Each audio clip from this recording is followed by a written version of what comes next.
Living Local Carolina with Katie Turner. Local trends, shopping, dining, and more. This is Living Local Carolina. This story is sponsored by Little River Medical Center. Well, I'm having so much fun just chatting with Reese at Little River Medical Center today. Thank you for sitting down with me. Thank you, Katie, for having me. Thank you. Well, let's start with a little bit about you and your background here at Little River and what you do now. So, Katie, I am a reproductive health care coordinator for Little River Medical Center, but I am a nurse at heart. I'm an LPN. Walked into Little River Medical Center about 19 years ago, and I've had the great fortune of being able to work at Little River Medical Center and believe in our mission and reaching out to our community and helping those individuals who otherwise would not be able to get care in the medical world out there. We offer services that most private practices don't offer. And so I've been very fortunate to be a part of that. And so love reproductive health, love women's health. Yes. And so it's been a great mission for me, and I'm grateful to be a part of it. And I know perhaps the biggest part of this is education with people Absolutely. that you see. Where does it begin for you? So for my services at Little River Medical Center, it can begin at any point of care. Patients come in, and typically, our young people, they get their well child checkups up until about age 18. But our reproductive health care services begin for our young people as early as 15.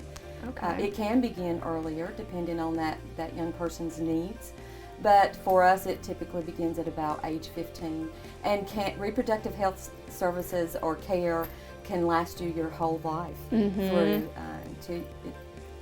no matter what age you are. So. And you said this earlier, that things have changed quite a bit over the last 20 years, especially with the technology we have. I mean, what I'm seeing on the table here, a lot of this didn't even exist 20 years ago. Not only did it not exist, we didn't talk a lot about reproductive health. True. So that was not conversations that a lot of us had at home, and certainly not in the schools. And so at Little River Medical Center, one of the things that we do pride ourselves in is we do a lot of education, we do a lot of counseling, but it's all about prevention.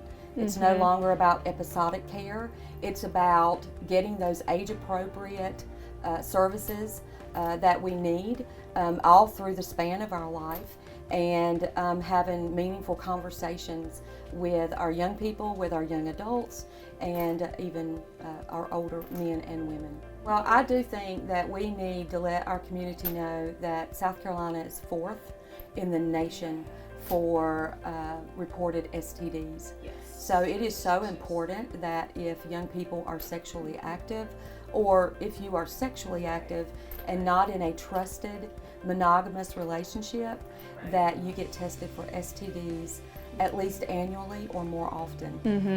You change partners, then you should get checked. Yeah. And not just for those routine chlamydia, gonorrhea, trichomonas, but for HIV and for HPV. It's so important that our young women get their annual well woman exams. Annually come in.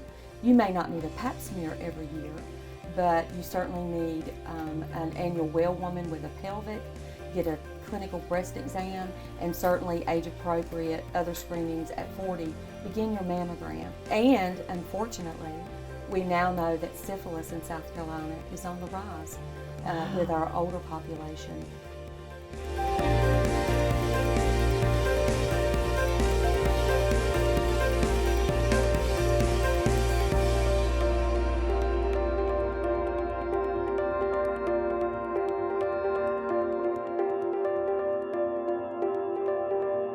This story is sponsored by Little River Medical Center.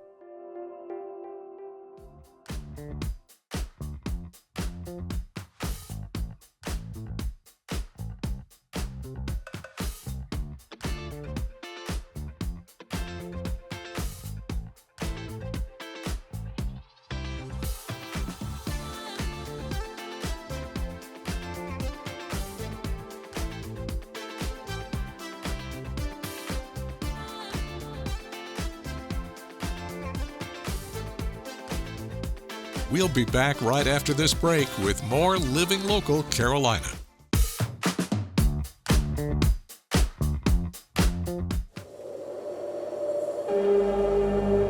Well, welcome back to Living Local Carolina. Today, I am so excited to be joined by Autumn, who is a massage therapist. How are you doing? I'm great. Thank you for having me today. Absolutely.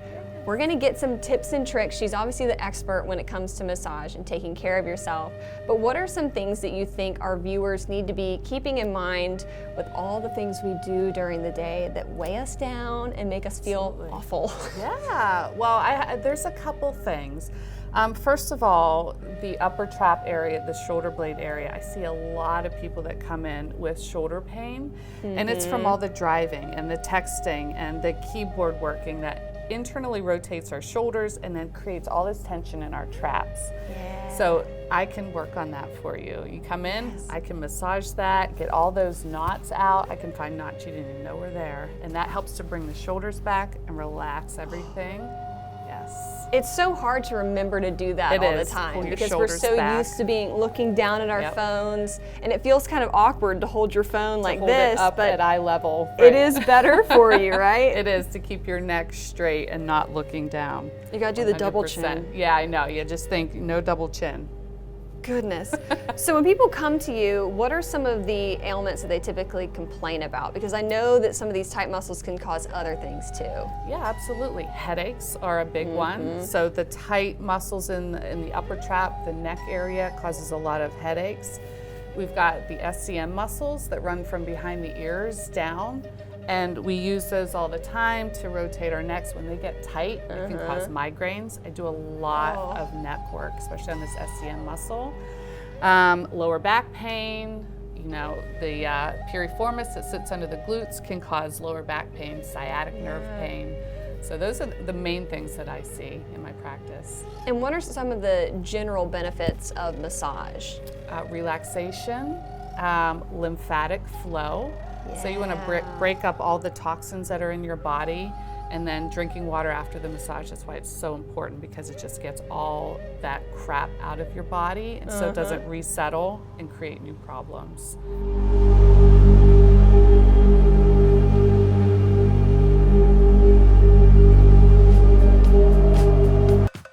Well, good morning, everyone. Thanks for joining us today on Living Local Carolina. Today I'm joined in the studio by Megan, who is from the Habitat for Humanity, Horry County. That's always such a mouthful for me. It is. We serve the whole county, and Habitat is a global brand, and we're just really, really happy to be a part of it. Love it. So a lot of people obviously know what Habitat does, but you guys have a wide range of services, and you're going to talk to me today about something that you may not know that you guys do. Yes, so a lot of people know us for our home building. Of course. They know that we build single-family homes. We sell them at appraised value to deserving families in our county who are working hard for their family. We give a hand up and not a handout. We provide a 0% interest mortgage to those families while we're expanding their financial capacity. But one thing that we do that not a lot of people know about is that we also do home repair. And that helps families who are low to moderate income stay in their home without having to be displaced because maybe their floors are unhealthy or unsafe, or maybe they need a new roof, or their HVAC isn't working, or they need new windows because they're broken and they don't feel safe in their home. So those are things that we can do, and that's a part of serving the affordable housing capacity of Horry County, because we're able to preserve that affordable housing stock by keeping homeowners in their homes. And most recently, we started to really focus on serving veterans in Horry County, folks who have served our country, and now we are really eager to serve them through their home repair needs if they're a homeowner in our county. That's awesome. And also, these are the things that make such a difference too. Like if your HVAC unit isn't working, or if you got a faulty roof, that's going to impact you on a daily basis. Absolutely. We do a lot of roofs and HVAC. We also do wheelchair ramps. And so if someone's accessibility needs to change and they don't have the capacity to put in those egress and ingress from their home, they, we can provide them the opportunity to stay where they are without having to move to a more flat environment. We can do accessibility grab bars and other, changing from doorknobs to handles and that kind of thing that you might need as you're aging or that you might need as your accessibility changes.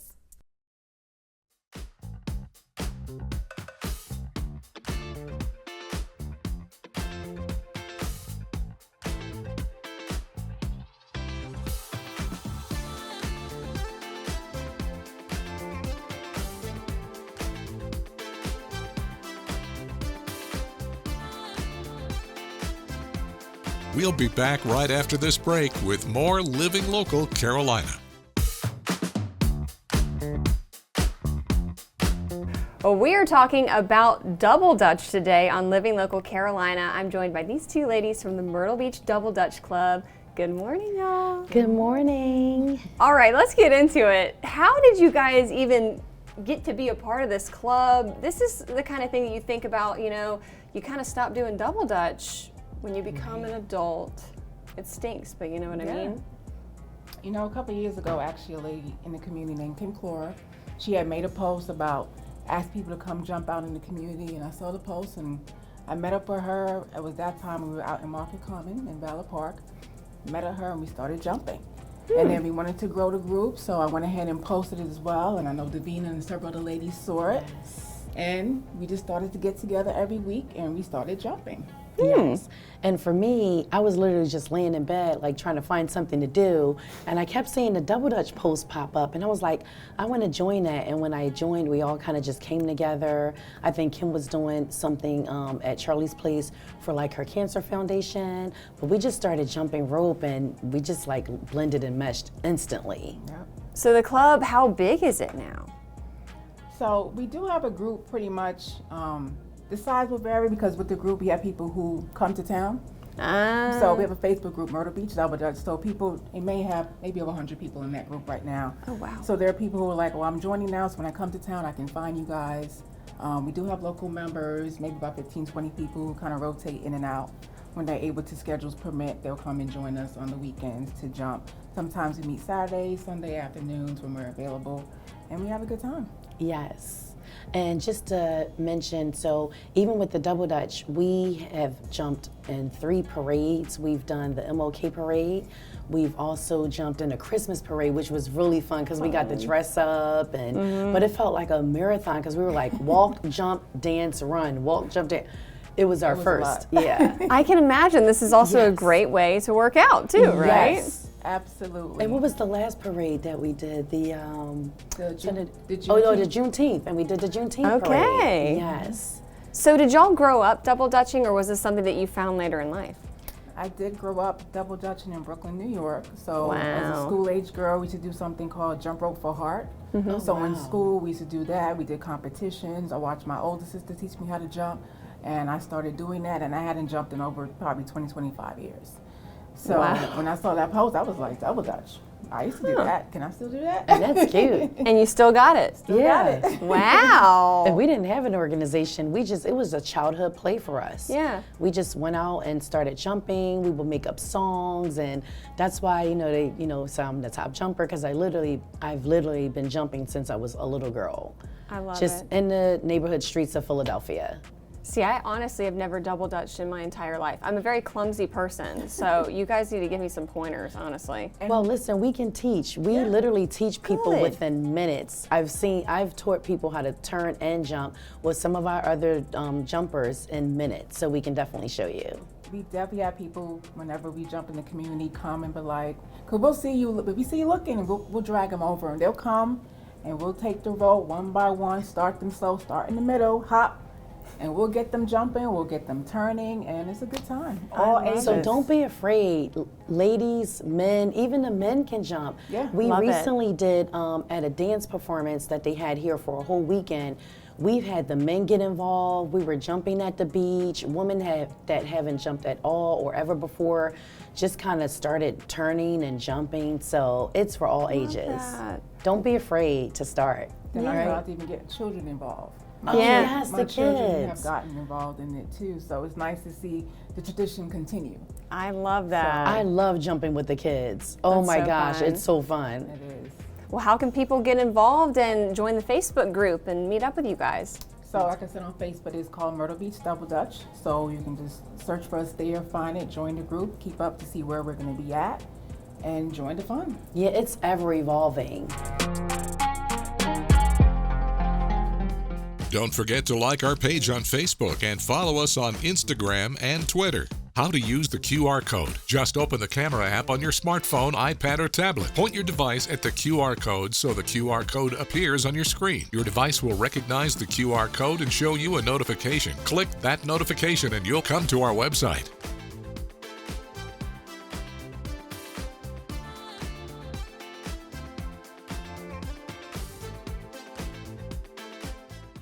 Living Local Carolina, weekday mornings at 9:30 on WBTW News 13.